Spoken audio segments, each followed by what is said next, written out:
Okay, good morning class. Di ba, marami sa atin hindi naiintindihan kasi nga nahirapan kayo dun sa tinatawag natin dun sa elastic. Okay, wait lang, hanap ako na ibang papel.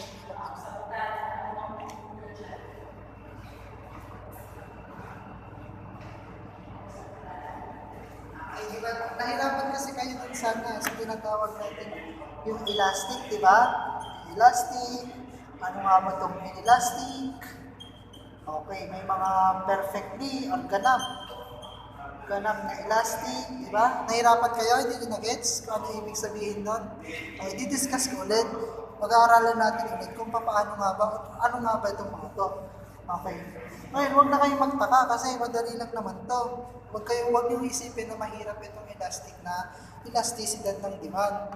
Kasi ibig sabihin lang na sinasabi kong elastic, okay, tignan natin ha. Ang elastic, ibig sabihin yan, okay, elasticity is equal to 1 or greater than 1. Okay, ibig sabihin nun ay greater than 1. Ano ibig sabihin ko dito? Di ba meron tayo dun sa hinahanap natin? Percent ng pagbabago ng quantity demand at percent ng pagbabago ng presyo. Anong ginagawa natin? Dinidivide natin, di ba? Ngayon, ibig sabihin lang nun, magiging elastic ang shortcut para alam natin kung ito ay elastic o hindi, mas malaki. Mas mataas si quantity demanded kaysa, okay, makinig ha, mas mataas si quantity demanded kaysa kay presyo. Okay, mas mataas to, mas greater. Okay, like for example, paano yun? Okay, para hindi mahirapan. Okay, tingnan natin to. Kung ang percent ng quantity demanded ay 38, okay, ang percent ng pagbabago ng presyo ay nasa 28. O, sinong mas mataas? Si quantity demanded or si presyo? Sinong mataas? Di ba mas mataas pa si quantity demanded? Kung kung ating kung ating i-divide, 38 divided by 20 is equal to, okay, 1.357 or 1.36%. Ibig sabihin, 1.36, ibig sabihin, ito ay elastic. Naintindihan ba? Okay, bakit siya elastic? Okay, elastic kasi mas mataas si quantity demanded kaysa kay presyo. Mas mataas yung pagbabago. No, naintindihan ba? Malinaw na? Mas pag sinabi natin elastic ang isang elasticidad ng demand kapag mas mataas ang quantity demanded kaysa dun sa presyo. Tapos, ang shortcut niyan, greater than 1. Greater than 1 ba siya? Di ba? Greater than 1, 1.36 na yan eh. Ibig sabihin, ang sagot pag ganyan ay elastic. Oh. Ano nga ba yung halimbawa ng elastic? Ano ibig sabihin dito? Sinasabi na elastic ang isang bagay kapag meron siyang substitute. Ano sinabi mo last time? Huwag kayo malilito. Madali lang yan. Substitute. Anong nangyayari ngayon? Di ba, ang kilo ng manok dati 100. Okay, ang kilo ng manok dati ay baboy. Baboy, 180. Ano nangyayari ngayon? Ilan ang kilo na ngayon ng baboy? Nasa 280 na ngayon. Okay, ibig sabihin, tumaas. Diba? Tumaas ang presyo. Ngayon, ang gagawin natin kasi, ito ay pwedeng palitan. Anong bibilihin natin kasi mataas ang presyo ng baboy? Meron tayong substitute. Bibili tayo ng manok. Okay. Ano pa? Meron ding isda. Kaya tinawag siyang elastic kasi kahit na tumaas ang presyo, tayo ay maghahanap ng iba pang produkto na substitute. Ipapalit natin dun sa mahal. Naintindihan ba? Okay, next. Okay, ano naman itong pangalawa? Okay, huwag kayong malilito. Saglit lang to eh. Next. Ito. Ano to? Inelastic. Ibig sabihin ng inelastic, sa simple speaking, okay, elasticity is less than 1. Bakit less than 1? Ano ibig sabihin niyan? Ibig sabihin, mas mataas quantity demanded at pagtaas percentage ng pagbabago ng presyo, ibig sabihin, mas mataas si presyo. O baliktad din natin, dito yung 38, dito yung 28. Ibig sabihin lang, inelastic kasi mas mataas si presyo kaysa dun sa quantity demanded. Kaya kapag minultiply natin, dinivide natin yan, 38 divided by 28 is equal to, okay, 28 divided by 38 is equal to what? 0.736 or kung decimal places tayo, 0.74 o decimal. Kung decimal magiging 0.74% less than 1. Okay, ibig sabihin yan, pag less than 1, ang tawag dyan ay inelastic. Ano-anong mga produkto? Okay, ibig sabihin yan, kasi kahit na itaas ang presyo, wala tayong magagawa. Okay, ano halimbawa niyan? Para hindi tayo malito. Ano yung halimbawa? For example, si Meralco, kuryente. Okay, di ba wala tayong magagawa kung anong sinabi niyang presyo? Babayadan natin si tubig. Okay, mga internet. Okay, mga ganyan, di ba? Okay, kung ano sinasabi ng mga to, itong mga utility na to, ano sinasabing price, anong ginagawa natin? Sinusunod natin. Kasi walang pamalit. Okay? Walang pwedeng pumalit sa mga ito. Okay? Walang pwedeng pumalit kay Meralco. Wala namang papalit sa kuryente. Yan lang, di ba? Sa tubig, pag di ka nagbayad, tutulad ka. O, di wala ka din gagamitin. Sa internet, pag naputulad ka, wala ka din gagamitin. Kaya, kung ano ang sinabing presyo, yun lang yung sinusunod natin. Sinusunod na natin sila kasi sila lang ang pwedeng magbigay ng utility ito. Okay? Ng kasiyahan na ito. Okay? Nagigets ba? Sila lang ang pwedeng magbigay. Walang wala nang ibang bagay, ibang mga ibang produkto ang pwedeng ipalit dito sa tatlong to. Kaya ang tawag sa kanya, inelastic. Elasticity is less than 1. Naintindihan ba? O, next. Saglit lang to kasi papaliwanag ko lang para di kayo malito, ha? O, ano naman yung pangalawa? Ito yung unitaryo. Unitary. Okay, ibig sabihin ng unitary elasticity, pareho, okay, ang bahagdan, persyento ng bahagdan ng quantity demanded at ang porsyento ng bahagdan ng presyo ay same. Ibig sabihin, parehas. Bakit same? For example, ito ay 19. Dito naman ay 19. Ano magiging sagot? Elasticity is equal to 1. 19 divided by 19 is equal to 1. Kaya ang tawag sa kanya, unitary. Okay? Kasi ang presyo, ang pagbabago, percentage ng pagbabago ng quantity demanded ay same lang silang dalawa. Okay, pag kinumpute natin, parehas lang sila. Ang tawag doon ay unitary. Next, take note nito, magpapakwis na ako sa Merkules, ha? Okay, next naman. Ano-ano yung mga bagay? Pagsasabayin ko na yan kung anong mga produkto, ha? Next naman, ito yung ganap. Ganap na inelastic. Sa Tagalog, okay, perfectly. Sa English, perfectly inelastic. Ano ibig sabihin niyang perfectly inelastic na yan? Ibig sabihin, elasticity is equal to 0. Ano ibig sabihin nun? Okay, ang QD ay hindi tumutugon sa pagbabago ng presyo. Yung QD daw, yung QD ay hindi tumutugon dun sa presyo. Hindi daw tumutugon.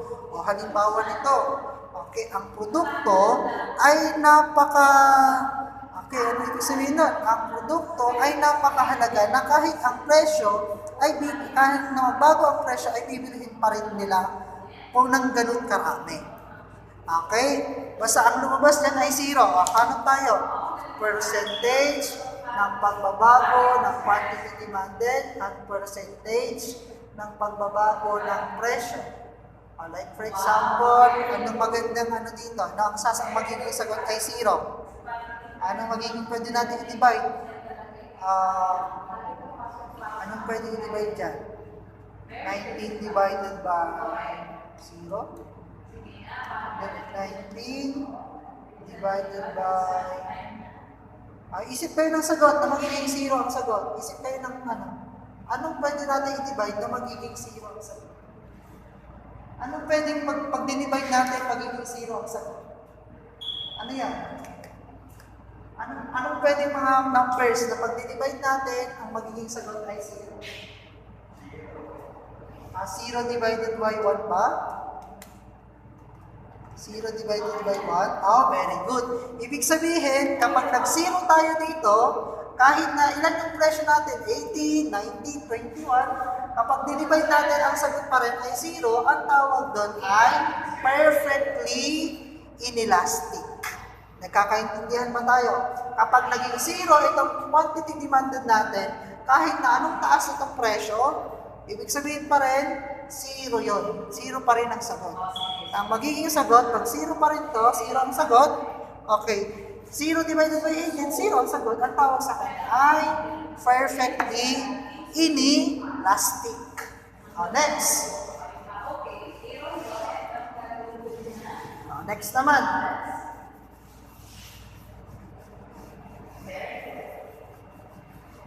Paano naman itong isa?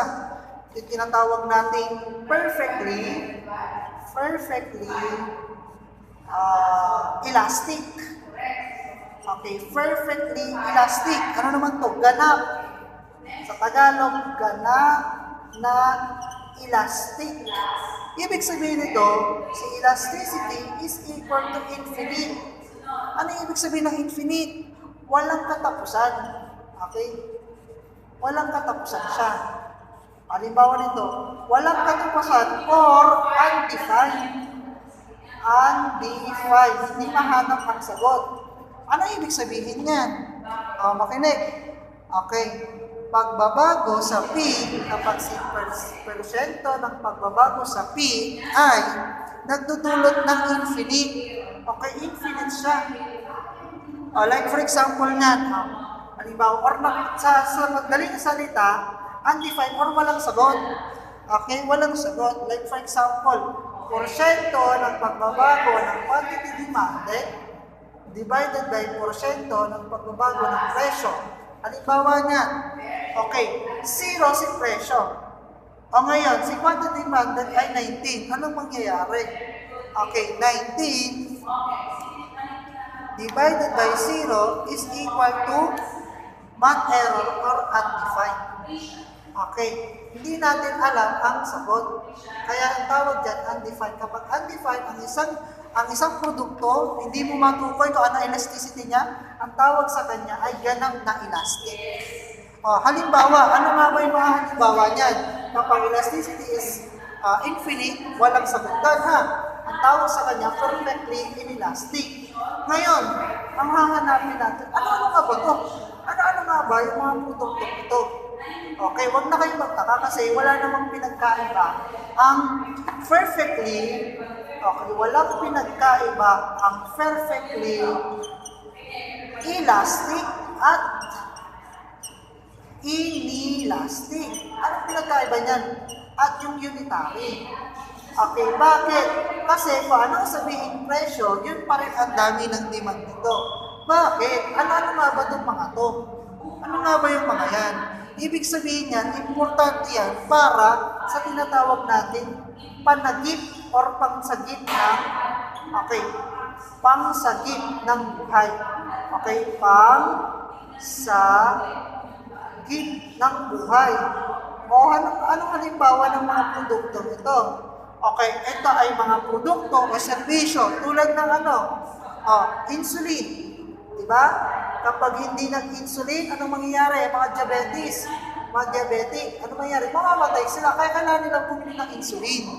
O kahit ano mang mangyayari dyan, perfectly inelastic, o inelastic pa siya, okay, kung perfectly elastic, inelastic, or unitary pa siya, kahit anong presyo, nabibilin ko kasi kailangan ko. Ano pa? Ang tawag dito, yung isa pa, yung mga chemotherapy. Diba? Kahit na mahal yan, chemotherapy, chemo, sa mga may cancer. Anong gagawin nila? Kahit mahal yan, titiisin ang presyo. Bakit? Kasi pag hindi sila nag-chemo, mamamatay sila. O ano pa? Yung mga nagda-dialysis. Okay, mga dialysis. O, di ba? Nagda-dialysis sila monthly. Bakit? Mamamatay sila kapag wala silang, pag hindi nila binili or inano ang produkto o servisyo ito, ano mangyayari? Mawawala ang kanilang buhay. Kaya kahit na ano man ang presyo or ano man ang gawin sa presyo or dun sa demand, hindi pa rin magbabago kasi meron tayong tinatawag na pangsagip ng buhay. Nagkaintindihan na tayo.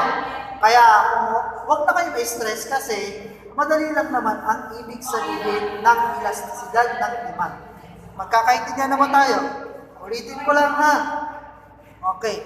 Kapag sinabi natin elastic, ang laging sagot, masasabi elastic kapag ang sagot, elasticity, okay, elasticity is greater than what? Okay, elastic yon. Pag sinabi naman natin inelastic, elasticity is less than 1. Okay, ano naman itong unitary? Ang unitary, elasticity is equal to 0. Okay, next. Last two. Perfectly elastic. Pag sinabi natin perfectly elastic, ibig sabihin yan ay, okay, ang pressure ay elasticity is undefined or infinite. Okay? Undefined or infinite. Pero pag sinabi natin perfectly inelastic, ibig sabihin niyan, elasticity is equal to 0. O, huwag kayong malilito yan kasi yan yung tinatawag natin elasticidad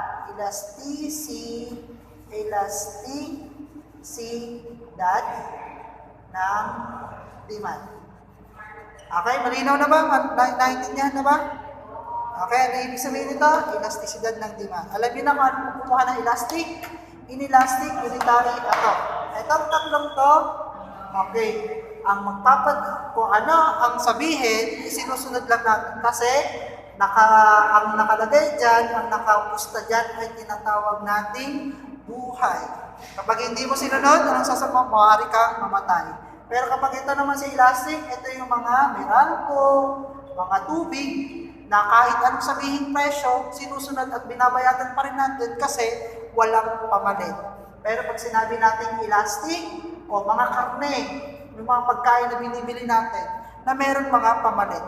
No? For example, mahal ang bigas, pumili ka ng ibang bigas. Mahal ang karne ng baboy, pumili ka ng karne ng manok. And so on. Nagkakaintindihan tayo. Malinaw na? Malinaw na si elastic, inelastic at pagtatlong to? Okay, mag-quiz tayo sa sa Merkules. Sige, goodbye and thank you, class.